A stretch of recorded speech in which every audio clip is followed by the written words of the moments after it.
Përshëndetje and welcome to Inside Albania with me, Alice Taylor. As we approach the 80th anniversary of the liberation of Tirana, I wanted to turn our attention to the communist regime. Now, for almost 50 years, Albania was subjected to a totalitarian communist rule under dictator Enver Hoxha.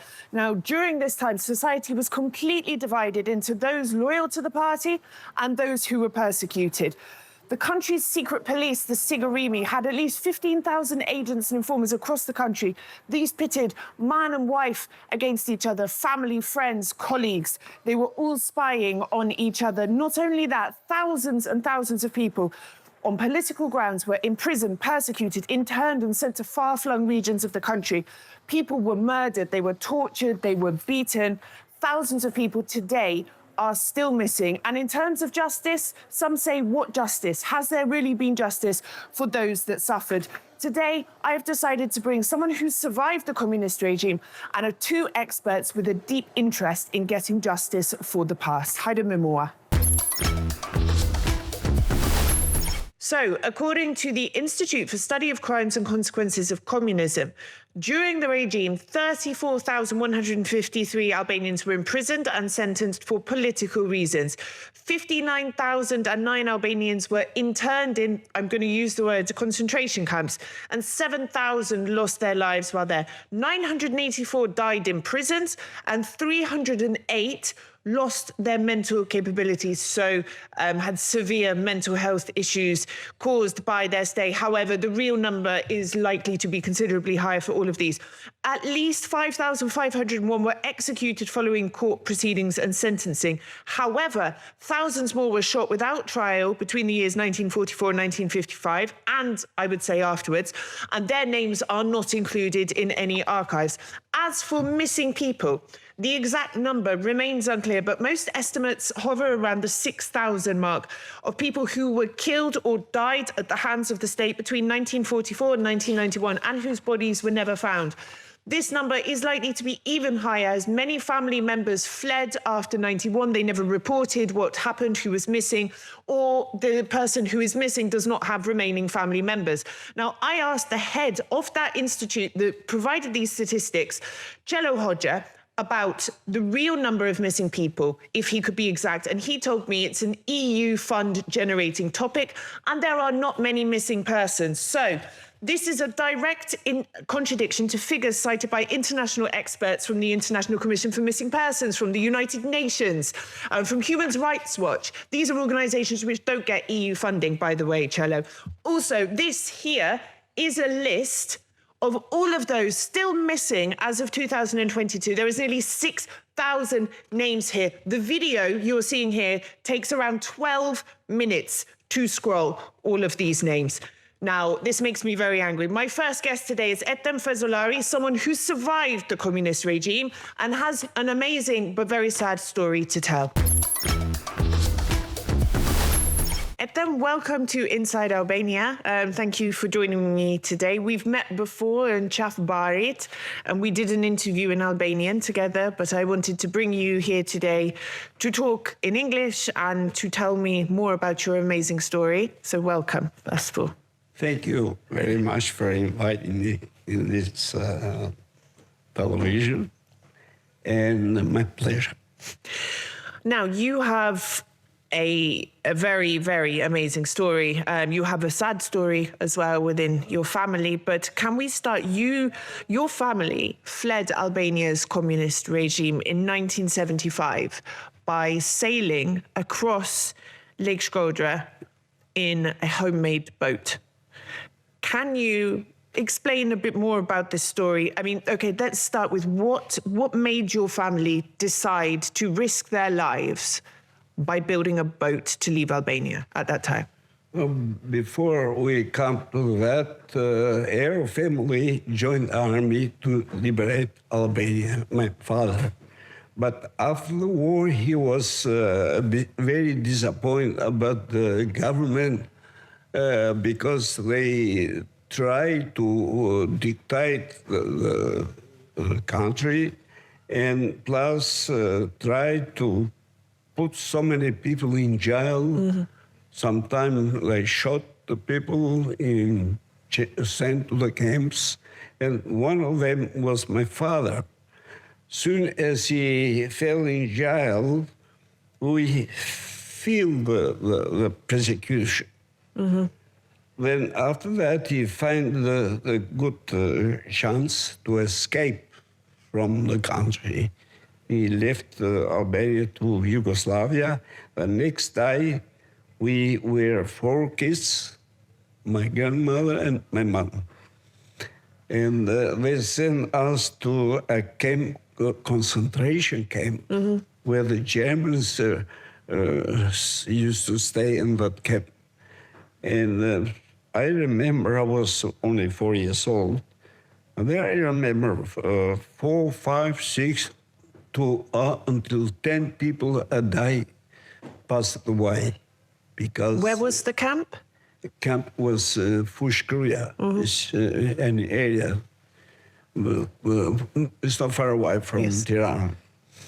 Then after that, after 3.5 years, we released from there because changed. As soon as Stalin passed away, he had a harsh government just cooled down, a bit more liberated. Then we went home, but we found home 2 families rented the place from the government. So they'd taken your home? We used to say, yes, in their place. We used to stay on the ground in one room, very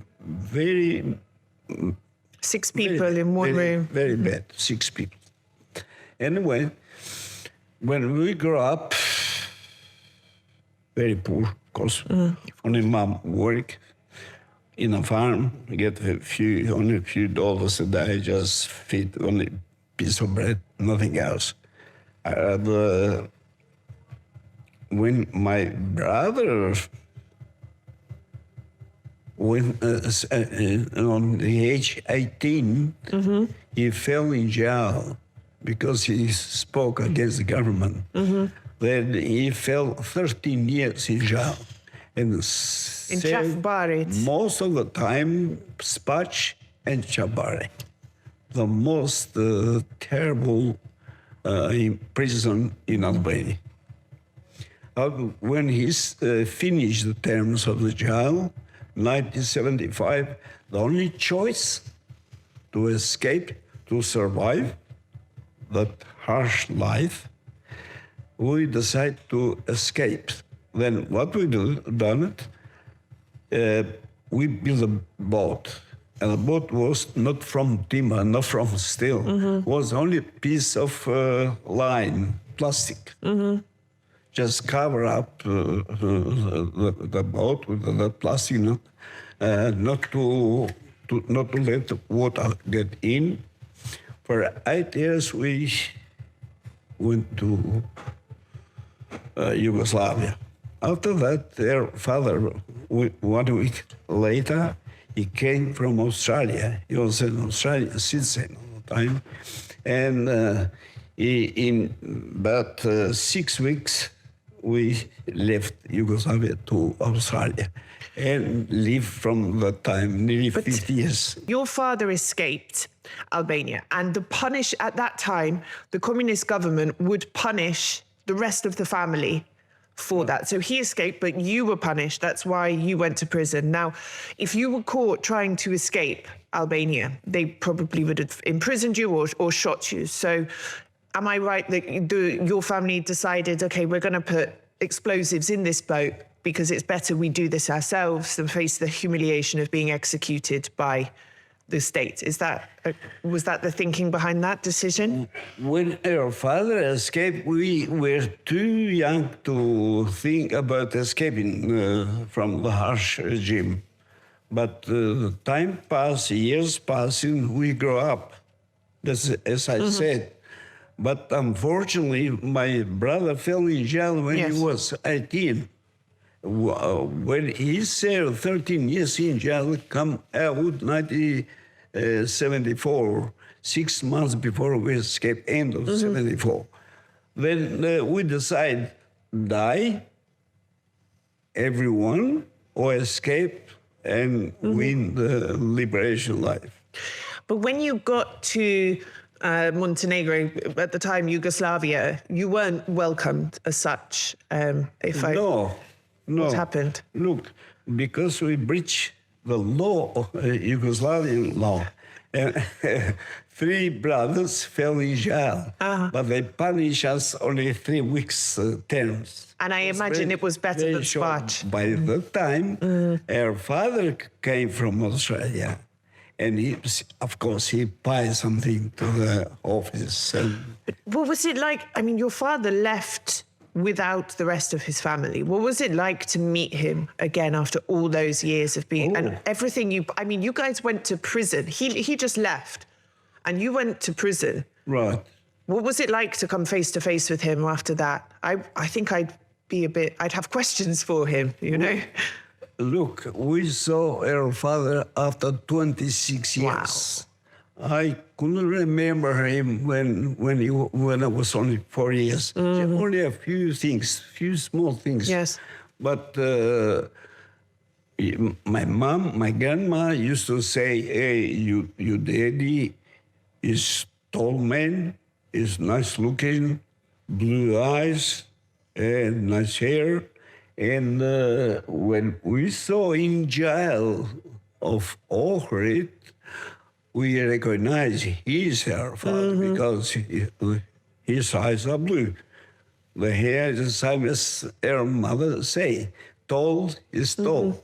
Then, he fell unconscious when he saw us in jail. Then from that time, he got sick. And after about 15 years, he passed away. And he was very young, only 72 years old when he passed away. And you went to Australia and you had a life there. And why did you come back to Albania? What made you come back after passing that traumatic experience? Look, we've had a very comfortable life in Australia. Of course, Australia is the best country in the world. But 1990, not only Albania, but all governments, left-wing governments, communist governments, break that idea of the communists, including Russia. Then we were allowed to come to Albania.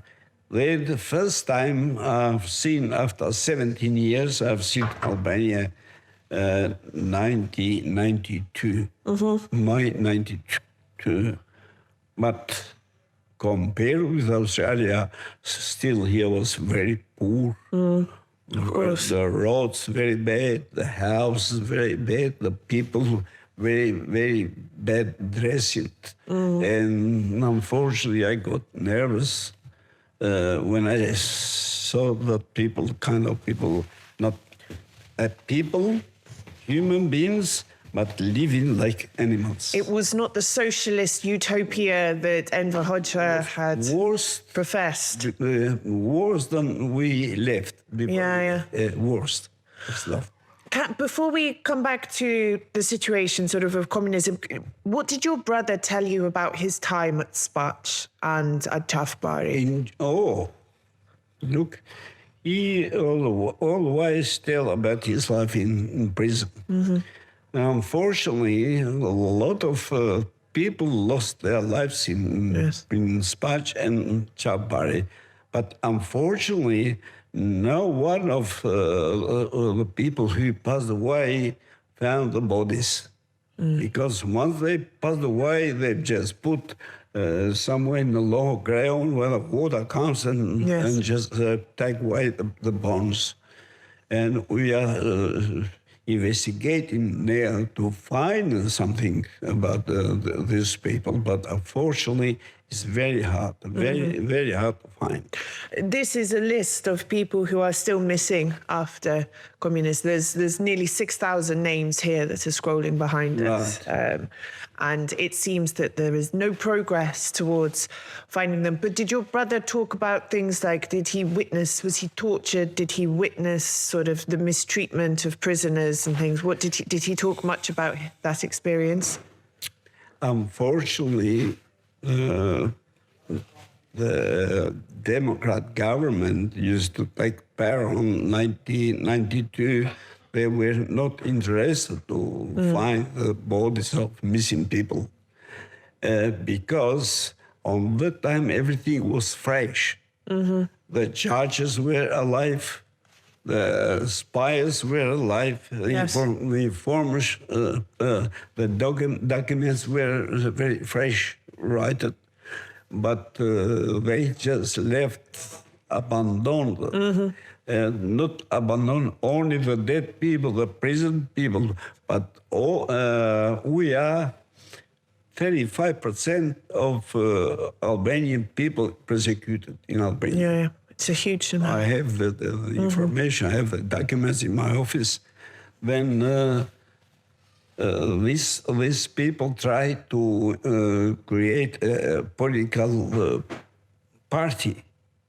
But unfortunately, they were too hungry with us. Yes. Not let us to inform, because not write their name of the party into election ballot. This and now we are only association. I want to ask you about justice. I was thinking this morning, we have in the Tirana Park, we have a memorial for the Holocaust. We have a memorial for people killed in the attempted coup d'etat in Turkey. We don't have a proper memorial for the victims of communism. And I remember a conversation I had with a former prisoner of Spac, Samir Maloku. And he told me, Alice, the guy who was my guard in prison, who beat people, who tortured people, he gets more pension than me. He said, how is this justice? What's your opinion on this situation? Is there any justice for the victims of the regime? Unfortunately, we have complained so many times about this. As far as I know, and this is the truth, all ex-communist officers, the policemen, directors of the prison, police force of the prison, which keep the people in prison. Yes, yes. They get a special pension. Oh, that's lovely for them, isn't it? And this is not fair at all. Of course not. Plus, their pension was good enough compared with our pension. One persecuted person, he gets only 150 euros, maximum 200 euros a month. One policeman, guard, which keep the people in prison, Beat them, tortured them. Yeah. We have seen that hell, I can say. Yes, yes. More than hell. He used to get 350 euros, near get 550.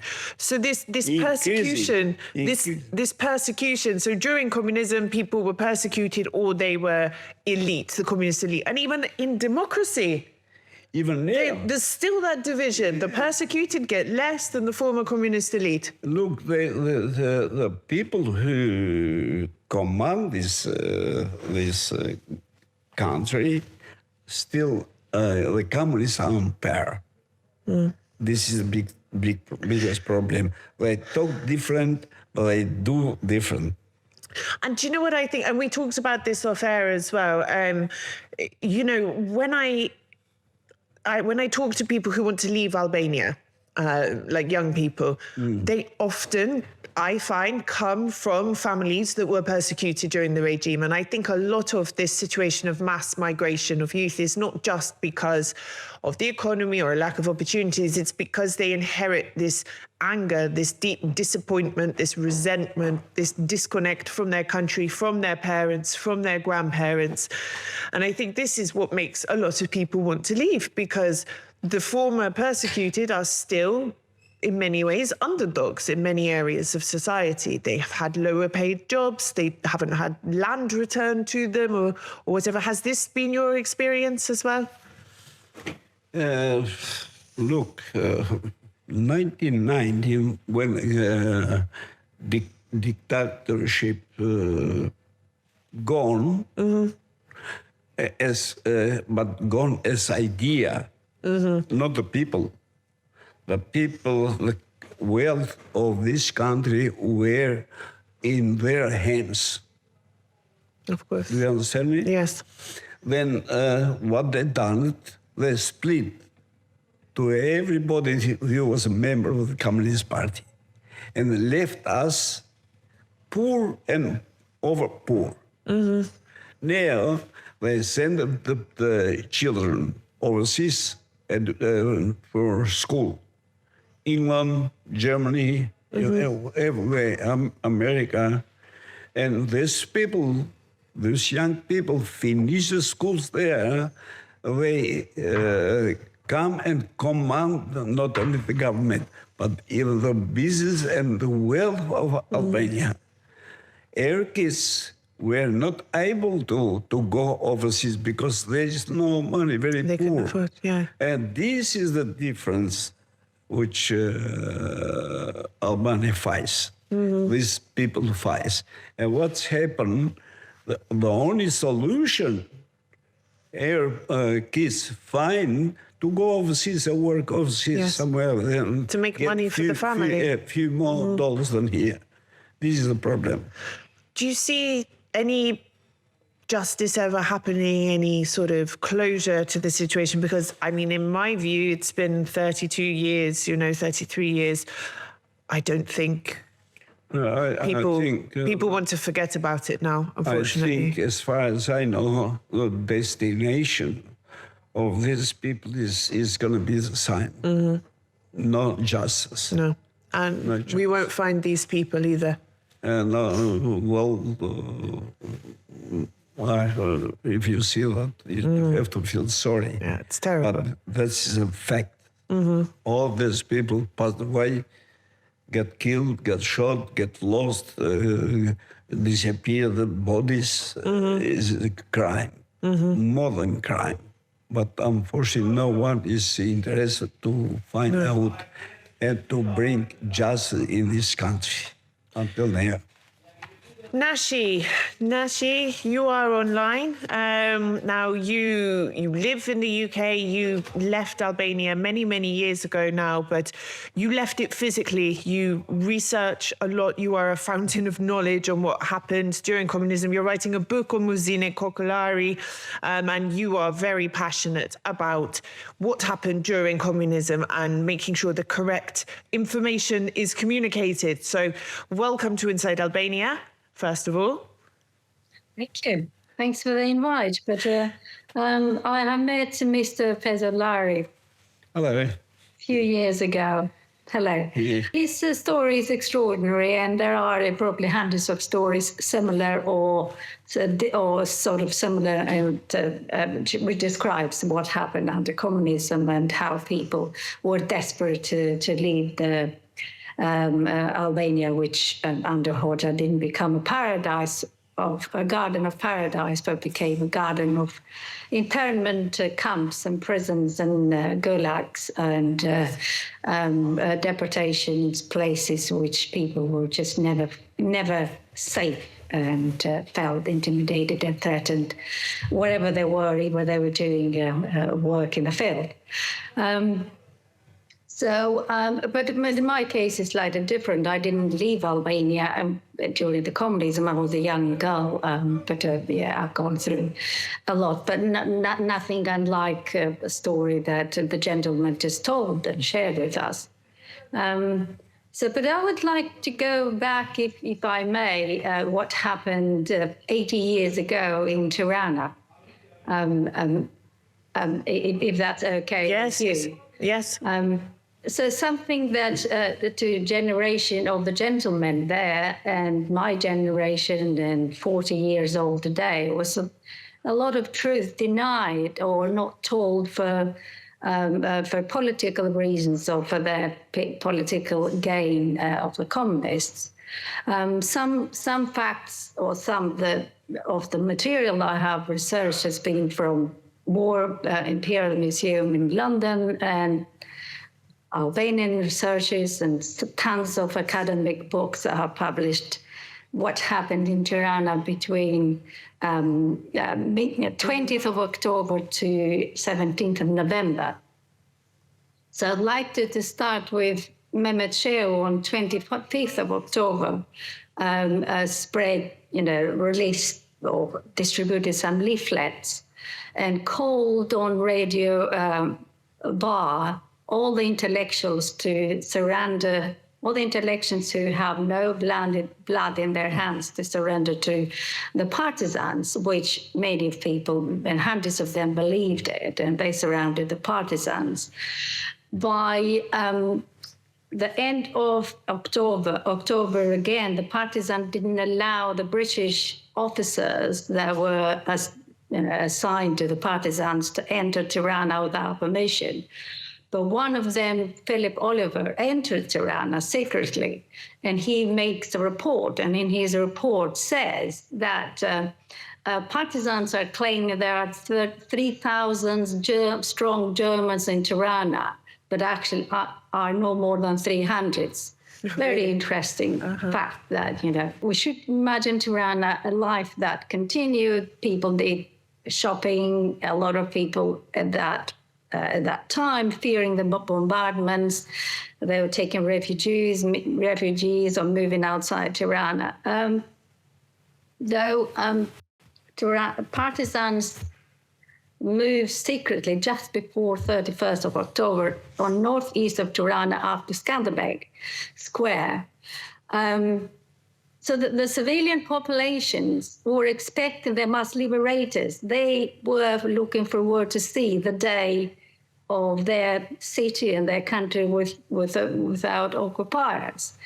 But actually, that was not what happened in many cases. Though there is a lot of history that we've taught in schools that partisans did this great battle liberating Tirana, and there were fights, but there not many dead bodies in the streets, but there were few, both sides, partisans and Germans. But what I would like to move on to now is there are few certain orders that came from Hoxha to Dalindreu, who was the commander in charge of Tirana liberation, and Mehmet Shehu. In his orders, he clearly instructs them to detain people who are influential individuals, to keep them a strict guard, prohibit them from talking to anyone, detain them. And on 10th of November, he instructs clearly Dalindreu, set specific tasks to him to stop, arrest, execute influential individuals. So to which execute now them. I'll come back to what you mentioned, to Montaz Kokalari, Basim Kokalari, Syria Kokalari, which were 14 people, among 14 people, 14 dead bodies found in Hotel Bristol in Tirana, where now is the National Museum, but it is on the right side, I think, used to be the building where the bodies were found. And one of the Mike Thornton, another British officer who was allowed to enter Tirana only on 17th of November, when Tirana that morning was declared liberated. And Mike Thornton's observations are very, very interesting. He writes that for a week, he says, 800 people have been arrested, not all collaborators. And prisons are full, he says again on 22nd of November.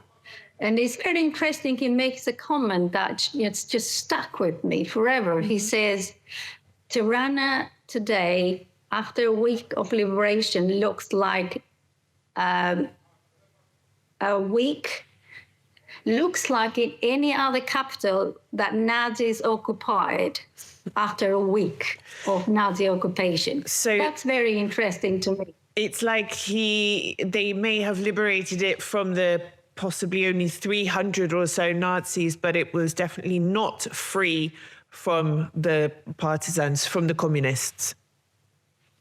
Yeah, that's his observation. But it is interesting, and this information that is there, it's in the archives, and it's even Albanian archives. If you go into them, there are hundreds of reports of partisans or the commanders sending reports back to Tirana and saying they're not even reporting they were fighting Germans. They were reporting that they were fighting the reactionaries, this family, the confiscating properties, taking a cow or a sack of grain, things like that. And that's what I think what we are suffering today, lack of that information, lack of the truth, which is led to, to people like the gentleman you have in your studio to be persecuted, the father to escape, the brother to be arrested, for the family to be persecuted. And my family also, I come from the background, but I didn't have anyone in prison. So it was we inherited a state that didn't improve the country, left nothing. The legacy is poverty, is a society that still trusts no one, a society that believes that there is no one who will be punished. And that is tragedy. It is tragedy. And in Albanian history, Albanian communist dictatorship history, it's a very, very unique, and it's very interesting internationally, if you ask my opinion. The rest of the West abandoned Stalinism after Stalin's death, but Albanians continued until 1991, March 31st. But why are they covering? I don't know if covering up is the right word. Why is this not being taught correctly in schools? Why are people not telling the whole story? Why are we not? I mean, how many people were killed, extrajudicially executed during this time? Why is nobody talking about it? Is it a conscious thing? Is it a deliberate thing? Or is it let's just do the minimum and try and forget about it? Well, I think it's a mix of all that. I think I myself, I can also blame myself for doing little when I was much younger, and I was in Albania, and I can't even blame myself, or I've got some guilt with me, because I worked with former Sigurini officers, and I knew there were stories that they told about how they tortured the people they detained, and they took pride. They mocked people, and I was there listening to them. I didn't laugh, but I was thinking, why didn't I really confront these people? But when you're young, you don't have that confidence, and probably your intellectual thinking is not that great. Because we lacked that information, that we were not just, the education was so centered that you have to believe what you're told. So I think what I'm trying to say is that people like myself also should be blamed. My generation should take some blame for not exposing the truth and not really being determined to seek accountability, legal accountability, and doing things properly. There is morally, the dictatorship is being morally, it is being sort of condemned. But in Albania, it is a specific case. There is not a case like, we don't have a case yet that a guard or a head of a prison who, under his watch or with his contribution, people were tortured, inhumanly treated, murdered. There is not a case that has gone to a court that we have a decision. There is a decision that a judge has taken to find the truth. What happened? Yes.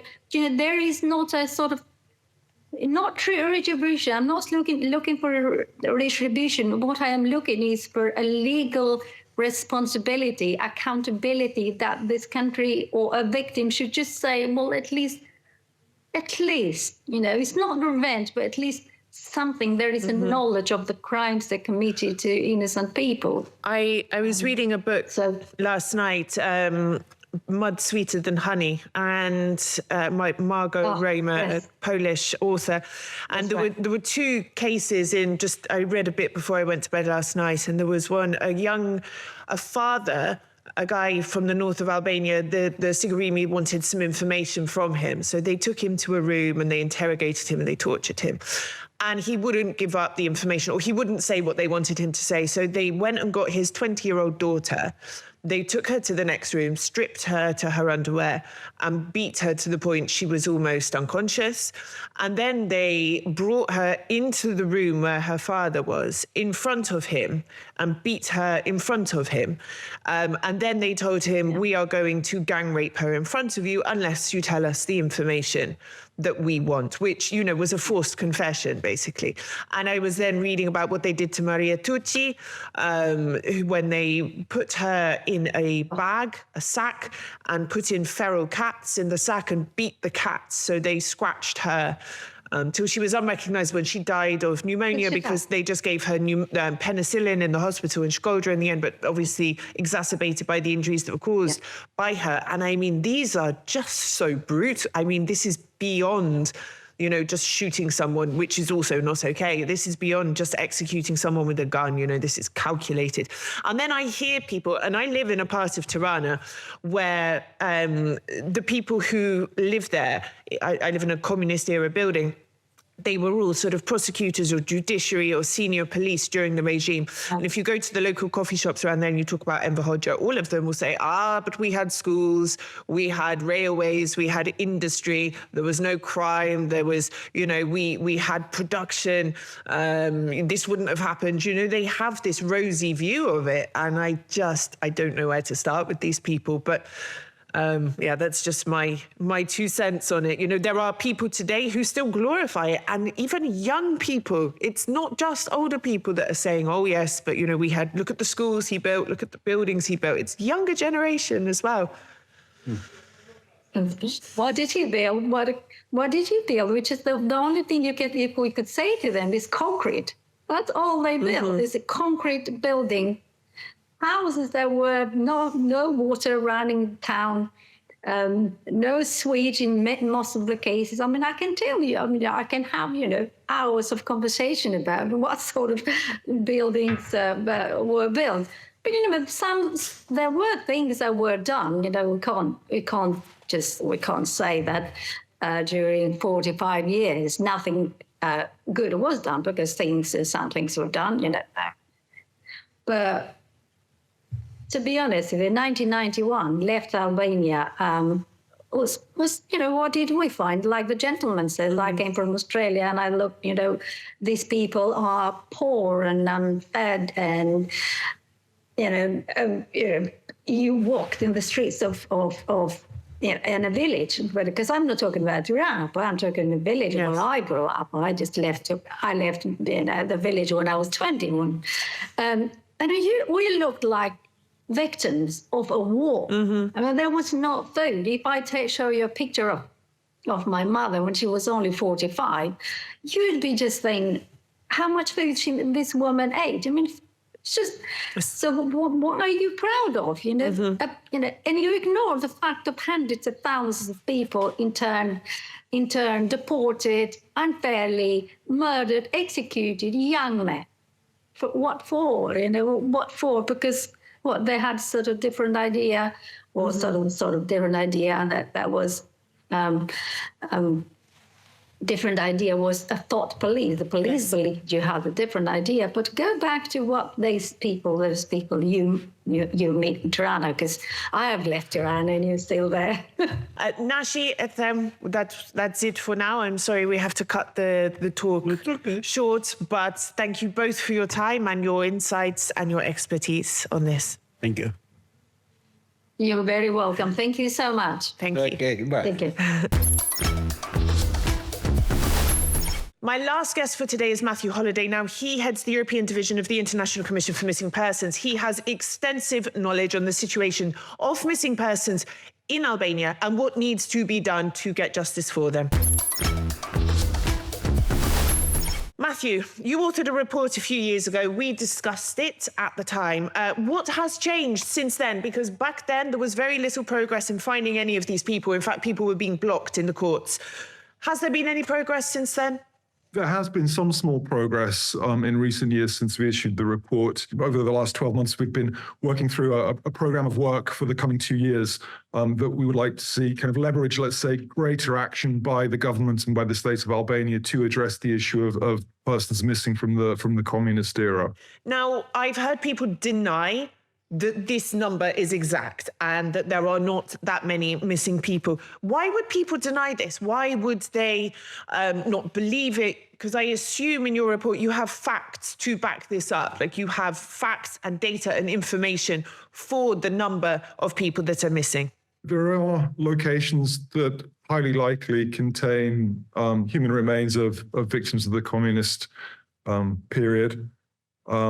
However, we've noted, and I think we noted even in our report of a couple of years ago, even perhaps more, that there was, there could be greater activity on the part of the state prosecutor's office, because obviously this is a rule of law process. We don't want to see NGOs or private citizens or families of the missing going to suspected grave sites and exhuming them, and one might understand why. For one reason, it's a very human reason. But on the other hand, they should be treated as potential crime scenes and so excavated under court order. And when you have illegal death, there are various obligations that kick in on the part of the state and the prosecutor and law enforcement, which entail an investigation.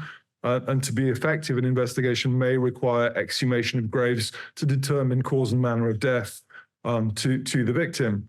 So, yeah, I mean, there are a lot of good reasons as to why, investigations should take place, but we still note a lack of action on the part of the state prosecutor's office to issue these orders for exhumation. Could the number be even higher? The figure that we gave in our report of approximately 6,000, although we estimate that the figure could be higher, is based on our discussions and the work conducted by the Institute for the Integration of the Politically Persecuted. They have records of 5,501 executed persons under the communist regime following court proceedings. And the Institute has verified every one of these cases. They've documented it.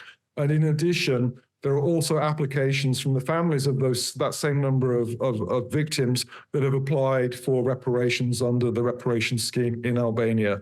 So I think this is fairly solid evidence to indicate, at least 5,501 that were executed under court order. In addition, the Institute for the Politically Persecuted Persons of Albania has 987 records of political prisoners who died of various causes in the detention centers and camps. So already this puts it as a figure above 6,000. And why do you think there's little interest in finding these people? I don't think these issues can be consigned to history for sure. I mean, if we think about the families, they have an enduring and lasting, right to know, but also right to justice as well. Obviously, and if they have rights, then there are obligations upon the state. So it's not really a question of do we want to do this or do we not want to do this as the state. We have human rights obligations as Albania to investigate these cases. And as I mentioned before, an investigation to be effective would require exhumation, identification efforts and determining cause and manner of death. Even if criminal proceedings are not pursued against possible perpetrators, it will be important to conduct these investigations just for the sake of the families to actually receive the mortal remains of their missing relatives and to give them a dignified burial. The question of political will, it's a good one. Albania has myriad priorities amongst everything else. And yes, the issue of missing persons could be higher on the political agenda for sure. And what happens now? It's over 30 years. The people who knew these people are dying, sadly. There's little political will. Is this just a situation where they're ultimately going to be forgotten? ICMP is working with its partner, the authority, on opening the communist-era state security files on a number of key priorities. One, and this goes back to the question you asked me about the numbers, is actually establishing a central register of persons missing from the communist era. So ICMP is supporting the authority to establish a dedicated database that we hope will include all records of missing persons. And this will provide an irrefutable record, if you like, of those that went missing during the communist era or were executed and whose remains are unknown to their surviving relatives, for the public, but also as a tool that can later be used for a more serious effort or investigation to actually locate, exhume, and identify. So that's one key thing. We're also in process, together with the EU and the authority, of organizing a series of community dialogue meetings to better understand the needs and wishes of the different communities, the victims groups, the survivors, the families of the missing, but also engaging with, local government itself, and the various different institutions that should be engaged in a process to reach some conclusions about how to move this forward. And besides that, we also have a number of pieces of technical work that ICMP will be conducting next year. These include the probing of possible sites of burial of persons executed during the communist regime. This very much is a partnership activity with the authority on opening the state security files. The authority is obliged to obtain the necessary permissions and permits to do the actual probing of possible sites. ICMP will deploy its technical experts and necessary equipment, expertise, etc., to determine the likelihood of the presence of human remains at these locations, and will issue reports to the authority, which it can then use for its advocacy efforts towards the state prosecutor's office to actually issue orders for exhumation if indeed there's a high likelihood that these sites will contain human remains. And besides that, we're also providing small grants to civil society organizations and family associations for their lobbying work as well, to ensure that this issue does, greater awareness is raised around this issue, which, as I said before, should be higher on the political agenda for Albania. Matthew, thank you very much.